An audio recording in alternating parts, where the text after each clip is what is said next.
My doctor said I'm fine. Not only did the people in Europe during the 1300s have to deal with the epidemic disease, the bubonic plague, but they also had to deal with war. When the French king, Charles IV, died without a successor, England's Edward III, as grandson of Philip IV, claimed the right to the French throne. The war that Edward III launched for that throne continued on and off from 1337 to 1453 CE. It became known as the 100 Years' War. The French were fighting the English in the 100 Years' War, which was then called Operation Speedy Resolution.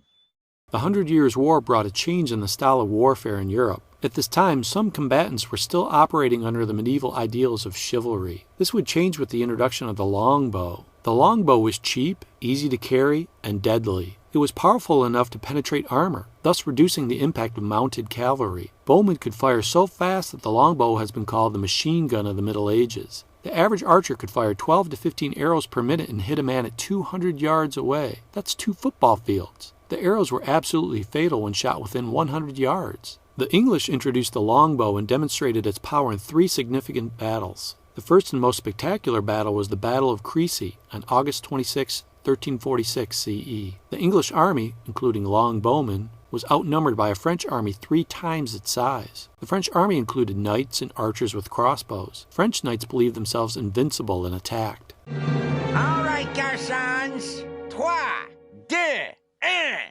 Huh? No, You know, French for 1. English longbowmen let fly thousands of arrows at the oncoming French. The crossbowmen, peppered with English arrows, retreated in panic. The knights trampled their own archers in an effort to cut a path through them. English longbowmen sent volley after volley of deadly arrows. They unhorsed the French knights, who then lay helplessly on the ground in their heavy armor. Then, using long knives, the English foot soldiers attacked, slaughtering the French. At the end of the day, more than a third of the French force lay dead. The longbow, not chivalry, had won the day. The mounted, heavily armored medieval knight was soon to become extinct. The English repeated their victory 10 years later at the Battle of Poitiers. The third English victory, the Battle of Agincourt, took place in 1415 CE and was made famous in Shakespeare's play Henry V.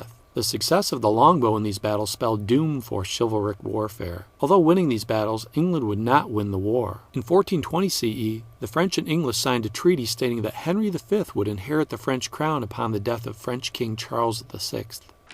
Oh, here's a story of Joan of Arc. Then, in 1429, a teenage French peasant girl named Joan of Arc felt moved by God to rescue France from its English conquerors. Who was Joan of Arc? Noah's wife?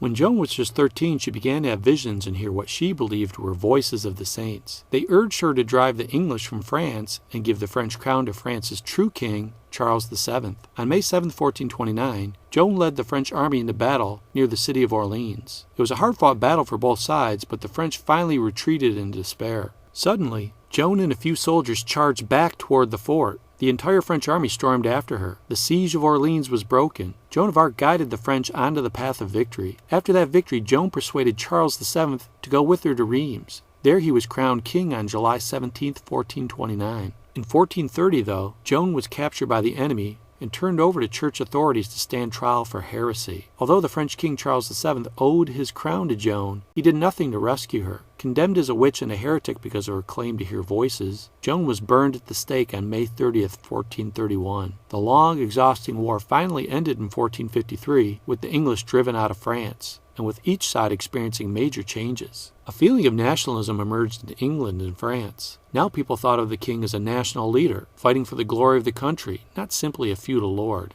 The power and prestige of the French monarch increased.